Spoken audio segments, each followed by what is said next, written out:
I've had 16 years of failing. The dream hasn't ever been extinguished. The more you sweat in battle, the less you bleed in war. People fear loss of status, and that's what we kind of climb towards.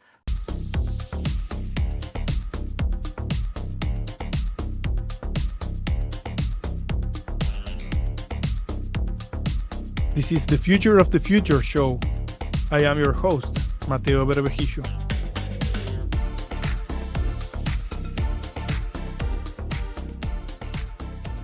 The path into tech is rarely linear, but what happens when you embrace that chaos instead of fighting it? From career pivots and creative detours to endurance sports and relentless experimentation, what are the real moments that shape a founder's mindset? And what actually prepares you to build in an AI-driven world? Today's guest, Deepak Shukla, is the embodiment of that unconventional journey. From his early days at Deloitte to rapping, traveling the world, and eventually building multiple companies under Pearl Lemon and LemStudio, Deepak has continuously reinvented himself. Along the way, he's run marathons, competed in Ironmans, recorded over 150 rap songs, and built a philosophy around resilience, creativity, and execution. In this episode, we unpack the turning points that pushed him into tech, how he's evolving the way SaaS gets built, and why the future belongs to those willing to experiment, endure, and adapt. Deepak, thank you so much for being here. Oh, Matteo, thank you for the intro. It's wonderful to be here. So looking forward to having a good chat with you. So you had a very unconventional journey, right? From Deloitte to rapping, traveling, building tech companies eventually. What were the key moments of personal transformation that pushed you into the tech world? Wow, that pushed me into the tech world. I think that the first moment was the first moment of inspiration was, I think, that I get from my father, from seeing the work that my parents put in as migrants who came from India to the UK, seeing the 100-hour work week, seeing my father typically being absent from the dinner table, understanding that it was all a sacrifice for the right reasons to put food on the table for his children, to have enough income to hopefully send them into further education. And then me realizing that I was being given a gift of growing up in a first world country, of being given a gift of growing up with proper schooling, and then realizing that the whole idea of this opportunity that I was given was to go and do something kind of great with it. And then once I understood that, what I also realized, perhaps subconsciously, as I came to understand, was that employment wasn't perhaps the best path to make my father proud, because I started at Deloitte. I did some internships, and I'd always remember the second moment of transformation going to a networking event and meeting one of the senior directors at Deloitte. And it was a big thing because you're at the networking event and you have some drinks, and it's an open bar and you get to meet some of the senior people. And it was one of those, hey, impress me so you can be like me moments Yeah. in the company. And I thought, so this is what success looks like if I work really bloody hard for like 10 years. And I saw a guy with really sunken eyes, a bit kind of short. Just I wasn't inspired. And I thought, oh, so if I work really, really hard, and most people along that journey don't make it anyway, because careers, in many respects, are just a different kind of hard. It's not to undermine anyone who's in a career, because I respect anyone who's climbed the corporate ladder, because like entrepreneurship, there's so much sacrifice with Yeah. politics and hard work and hours and not getting the rise or the promotion you think you deserved, and glass, all of that, and many things that I don't know about because I was only there for a couple of months before I thought this isn't what the future looks like for me. So that was a big second moment for me. And then when I began to understand about the world of business, I then began to understand that, oh, because one thing that's always kept me perhaps safe is one thing that I've before I was doing anything, Matteo, when I was 14, I wasn't out playing football in the parks with the kids. I was sat indoors reading books. I Right. look at your bookshelf, all I was doing was reading. I was like, oh, I'm a read. I'm a read. I love to read. I was like, oh, I read. And I left Deloitte, decided I wanted to set up a music studio because I wanted to be a rapper. And I thought, right, I've got to make some money. So, as my parents said, well, you got to pay rent if you're going to be at home. You're leaving a good job. What are you doing if you're coming back home? We thought you're going to move out. No, I'm not moving out. I'm staying home because I'm going to become a rapper and I can't afford to be in my own place. And my girlfriend at that time broke up with me because my lifestyle and my income went. And Right. I was like, oh my God, this is a bit difficult.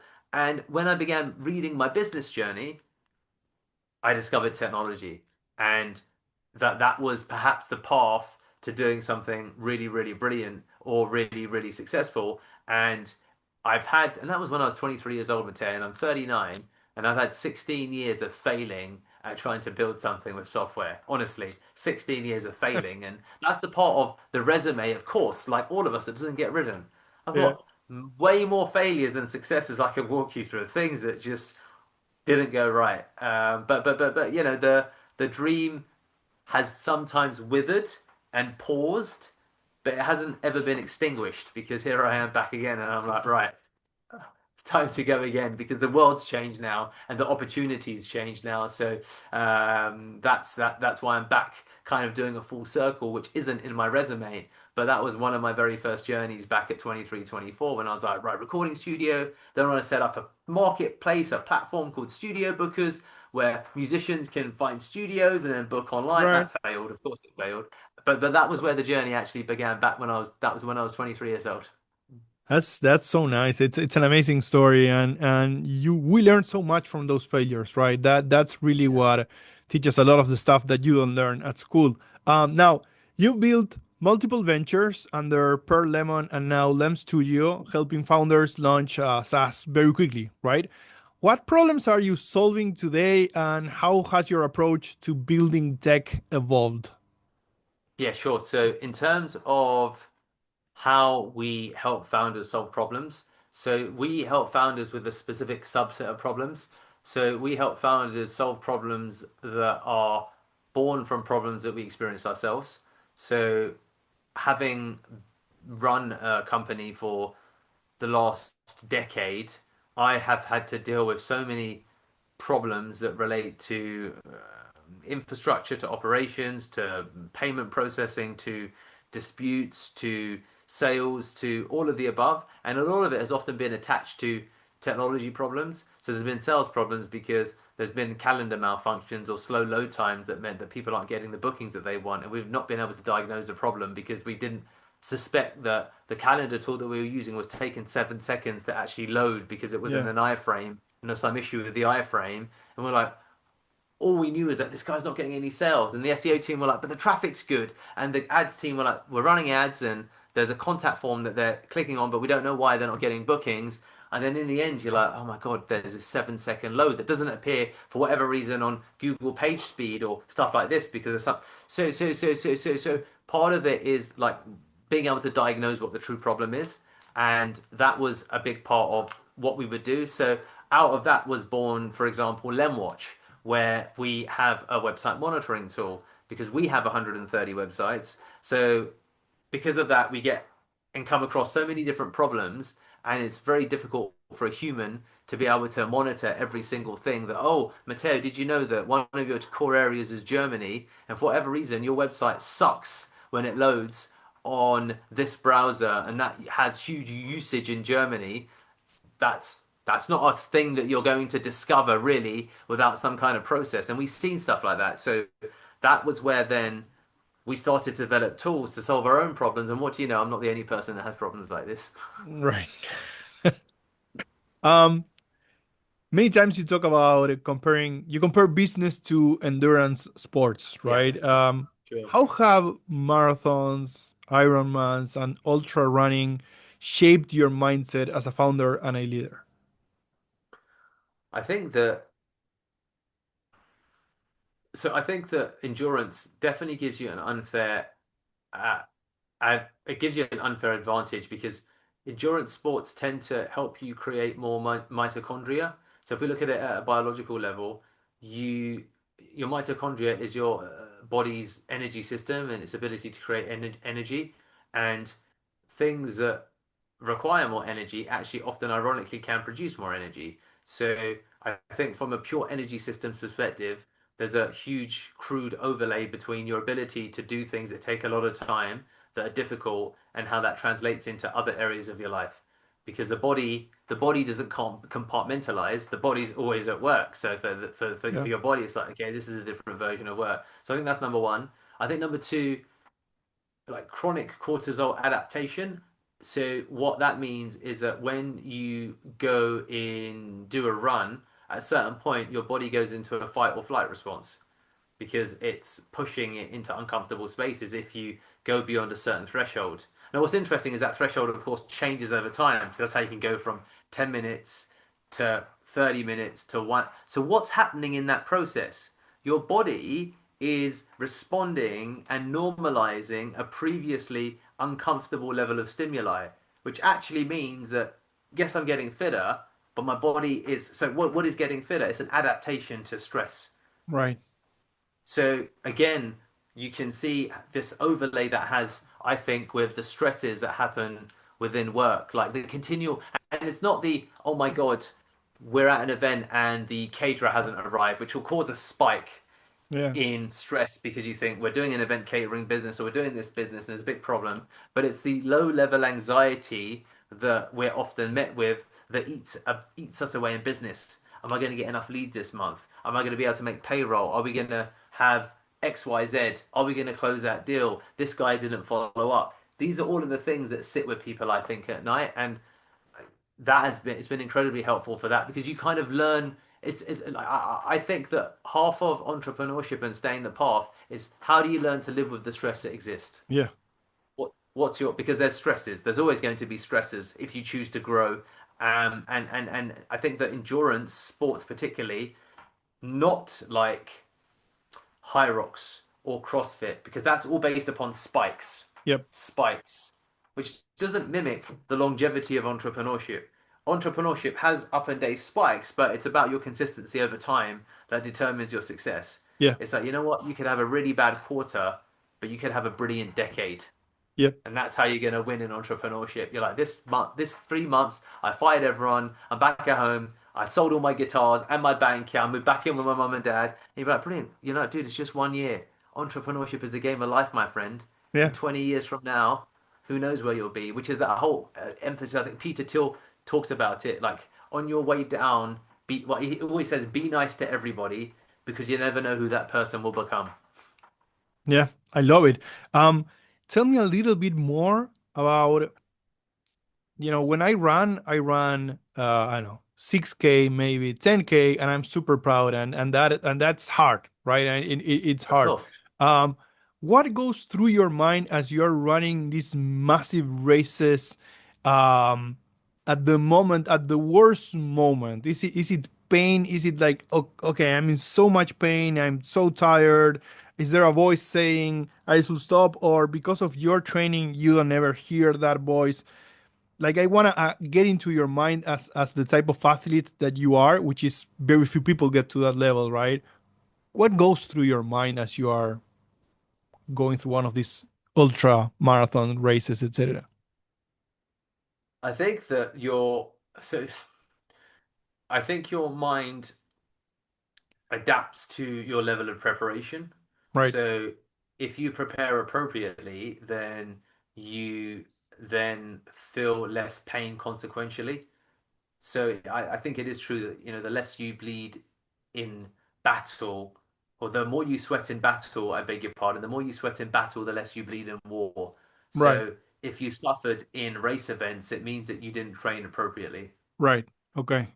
And if you train appropriately, now the training is a part that's difficult because where that's meant to happen is in the training when Okay. you discover that, oh, this is going to be tough. So I had moments like that during training. I had a lot of moments like that where it was horrible. And there were times or days when I stopped.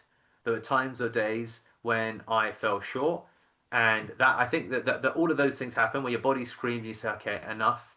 I had a event leading up to I did the Winter Downs 200, which is a 203-mile run, 325 kilometers.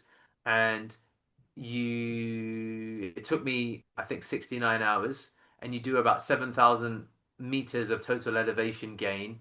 And you do it in the middle of December when the weather is just terrible in the Downs, which is countryside UK, and there's bog and there's mud and you get lost. And we had 30% of the people that started didn't finish.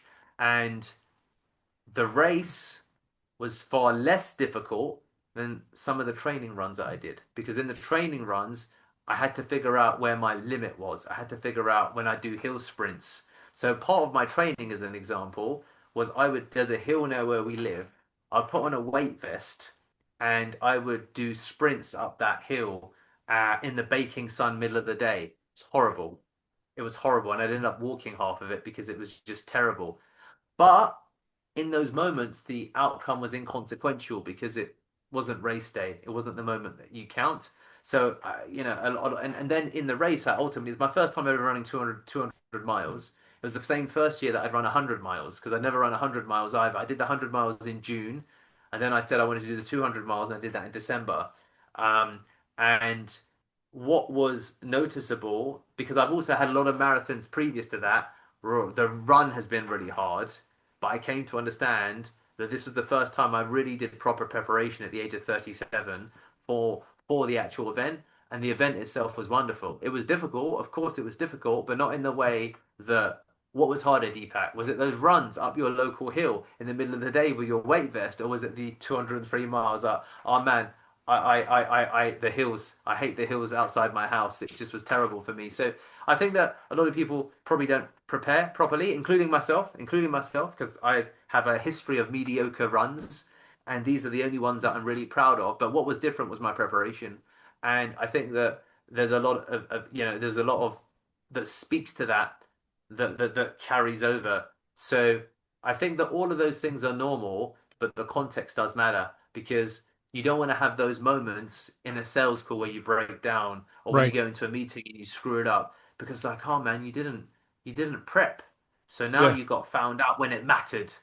So I think that, for those people who are thinking about, I want to have put a date in the diary for the 10K. And a lot of it, I think there was also a function of like, what do you want to do with this? Is it for the mindset or is it for the discipline? Is it for the pain? So people have different objectives. The way that two people run a 5K can be totally different.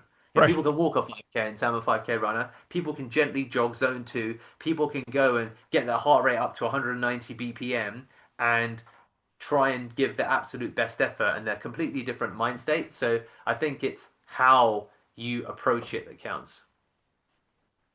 You've also recorded, did I get this number right? 150 rap songs.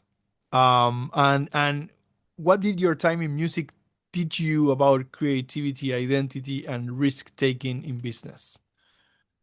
So the number's right because I've got about 130 on SoundCloud and I lost some music along the way. So that's where that number comes from.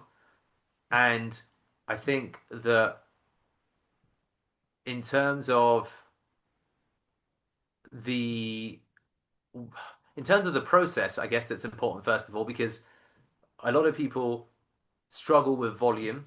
So, for example, I decided in the last maybe a month ago, I said to my PR team, "Get me onto 100 podcasts," and they said Right. 100, and I said, "Yeah, it's a good number." And I said, "Okay, why?" I said, "Find podcasts, find good podcasters like Matteo. Show me who those podcasters are. I will not want to be on everyone's podcast because, of course, and everyone's not going to accept me because that's just the nature of the journey." But I said the number's 100, and they're like, "Oh, that's quite a lot. That's exhausting." So I think that first of all, everything's about a case of mind state. So you have to normalize things that seem unreasonable to others. So I think that that's part of it. So you have to fool yourself you have to fool the mind by saying things that your mind logically says, well, no, no, no, until you say yes, yes, yes. And over time it says how, and then you say, oh, okay, okay, because you go from I'm gonna make, I'm gonna be better than Jimi Hendrix. I'm gonna be better than Jimi Hendrix. And once you get past the disbelief, the incredulity, the skepticism, you move towards the problem solving, problem Yeah. solving. Especially when you say it to the world, and most of us who are ambitious men have integrity. You don't like to make statements and not live up to them as best as you can. So if you do fail, you only want to have failed making a valiant attempt. Otherwise, I think that most ambitious men and most people want to be ambitious and most people want to be productive. You want to fail forward. So for me, the what it did teach me, and what it did teach me was to have big goals, speak your goals out into the world, and if you speak it enough, your mind and your subconscious has a way of trying to bring it into reality. So how was I able to do that then? I want to do 150 songs. How do you do that? Well, that's really expensive. You probably need your own production studio. Okay, well, how do you do that? You got to build one. I don't have much money. Okay, so what do you? And you keep going down that thread. And of course, when you then have your own home recording setup, when you learn the basics of production, and then when you learn how to do some basic mastering, because I had clients who were rappers who would come and I would produce their music. I was like, okay, I'm getting paid to learn. You can very then and over the course of I started recording at home when I was 23. I finished when I was 26. But that's 3 years of being at home to record. Every day I was at home, at my parents' place. So lots of opportunity to record. And so I think that, what I think the lesson with the marathons that I've done and the number that I've done, I mean, you know, I think the benefits are that you can gain competency extremely quickly. I think the downside, arguably, definitely, is that where I've lacked perhaps is mastery because I switch too much.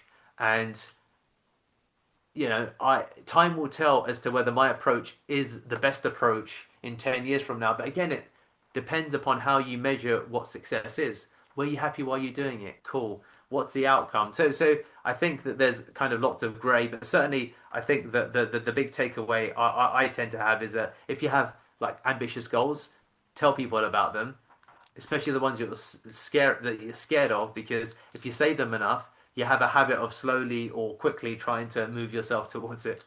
Yeah. There's a lot in your story about believing in yourself, right? About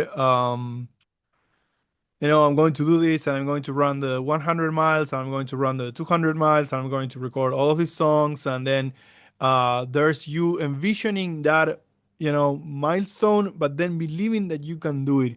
Um, where do you think that comes from? Were you always like this? Is this coming from your childhood? Is this coming from watching your parents do something amazing, like coming to the UK and building everything that they build? Where do you think that belief system and that confidence in yourself and your ability to change your world comes from?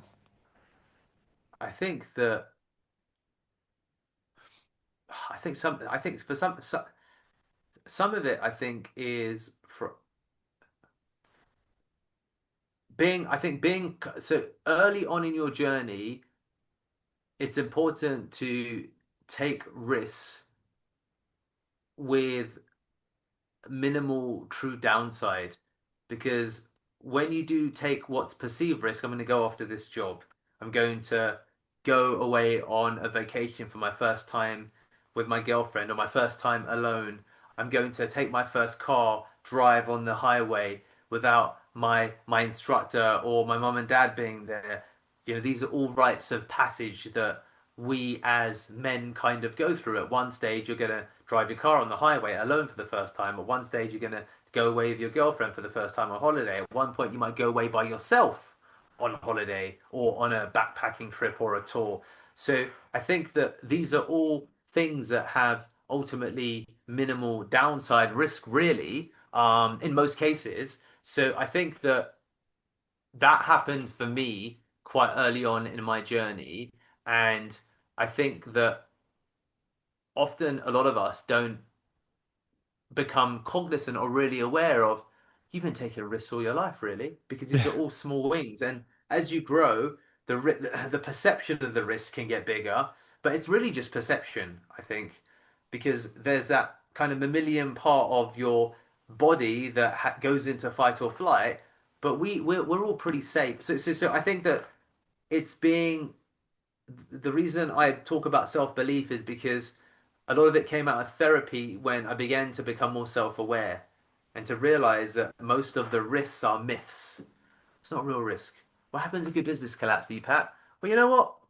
Mateo doesn't really care that much about my journey. I mean, but why? Not because he's a callous human being, because he's got his guitars and he's got his band. and he's got his beard, and he's got his wife, and he's got his life. He'll spare 5 minutes for me. So what am I? What is the loss here? Okay, you're gonna have a loss of income. Yeah, okay. So you'll be back in with your parents. Oh, I'm 40 years old. That's okay. There's people that live at home when they're 50. You can, you can build your money back up again. So what's really the risk here? It's loss of ego and it's loss of status. Yep. It's what people care about.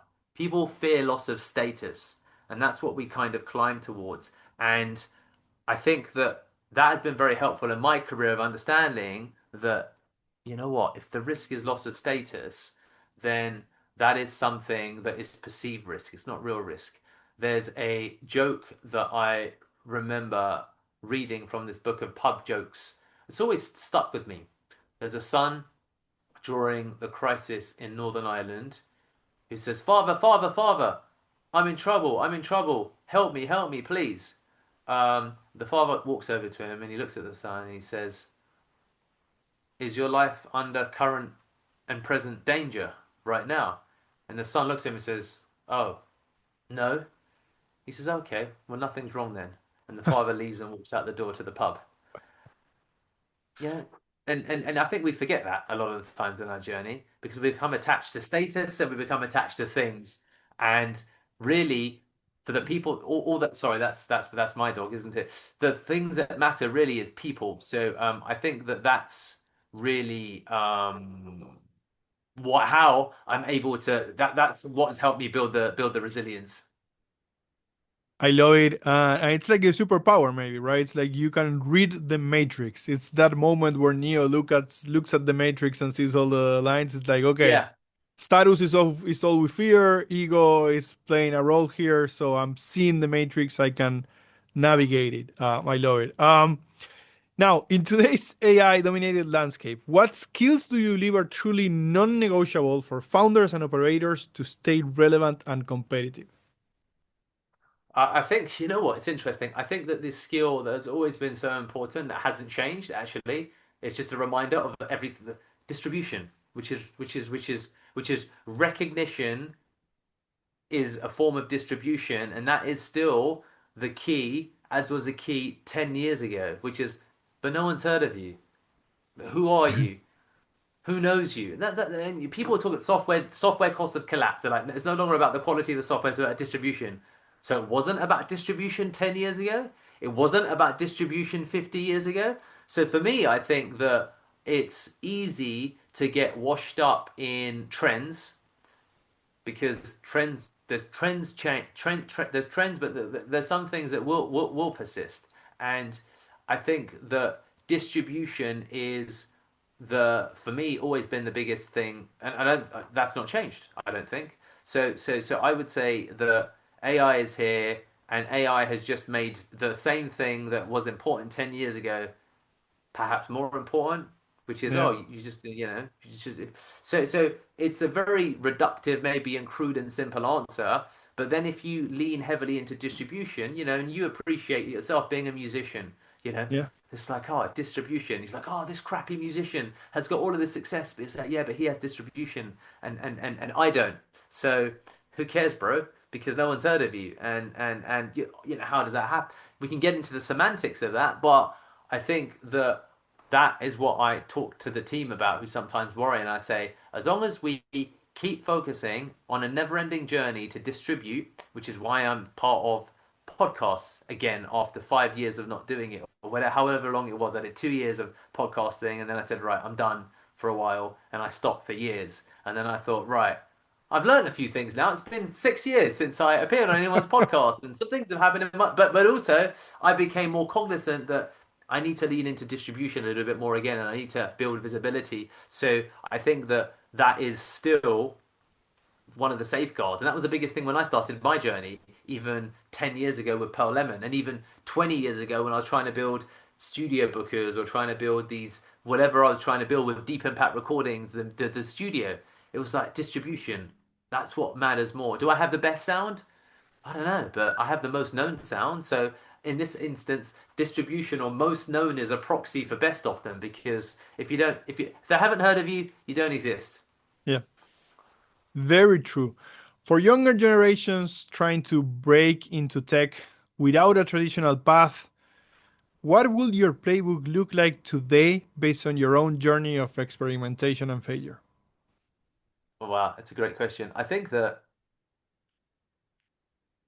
I mean, my path in terms of, I think that there's a couple of ways to approach it. I think that you still have the path that some people take of learning how it is to work inside a corporate environment and then dropping out and doing your own thing.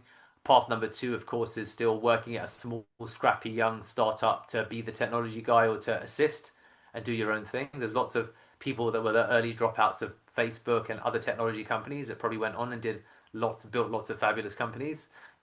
We could look it up. Of course, there's also lots of people that dropped out of university and then went out and started things. I think that, you know, which one is best? We need to run it by the numbers. Which one would I advise upon?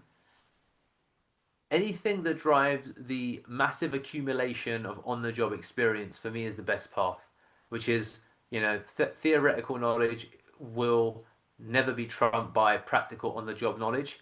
And the beauty of it, of course, is that you can do all of it from home right now. So I would say that if you're looking to get into tech, of course, now you can build tech yourself. So I don't even know what for a 20-year-old kid getting into tech would actually mean anymore. I mean, what Right. does that mean for you? Does that mean I want to go and work for OpenAI? Okay, great. Well, I would say, well, what do you need to learn? I wouldn't even know what development skill or how that's going to develop. Is that are the developers at OpenAPI even using true development, or are they just talking to their version of ChatGPT to do stuff? I would need to actually look it up because I'm not sure. Maybe a little bit of both, right? So I think that following and being aware of trends, what sits underneath it is that relentless pursuit of learning. I think that's what's always helped me. Like, okay, things are changing, read about it, and see where it makes sense to have one finger and then maybe even one foot in that space because for us our use of technology is now being used to transform our business. Yeah. So the more that you make use of it, I think that the more leverage you can create. And what I really think is dangerous is people that ignore new technologies that are replacing incumbent methods, and that happens across every industry. So I think that if people aren't, or if young kids aren't looking at how AI is impacting and being one of the first movers, because that's the advantage. If you're 20, you have no technical debt in terms of old development. You have no responsibilities. You can live at home with your parents and you can live on $50 a month. You don't Yeah. need nothing, which means you can take massive risk. And that's the beautiful thing about being 20. You and I, because of our beards, our white, we don't have the same advantage because we have responsibilities and shit that we need to pay for. Blah, blah, blah, blah, blah. So the risks are more measured as much as you could still go and live with your parents, and I could, but you don't ideally want to go back home and live with your parents, and neither do I. So I'd say that when you're 20, take advantage of the fact that you can try wild shit, and that can often lead to crazy outcomes. I say often, maybe really rarely. I think media misrepresents how it plays out. But they're kind of my very long-winded thoughts. I'll stop there. I love it. I love it. Deepak, this has been an amazing conversation. Thank you. Thank you for taking the time. Thank you for being in my podcast. And I hope that we can stay in touch, maybe do this again in the future. And if I ever go to the UK, I will let you know for sure. Yeah, amazing. Well, Matteo, it's been a pleasure. Thank you. I appreciate it. And I'm glad to have spent some time with you and your audience, buddy.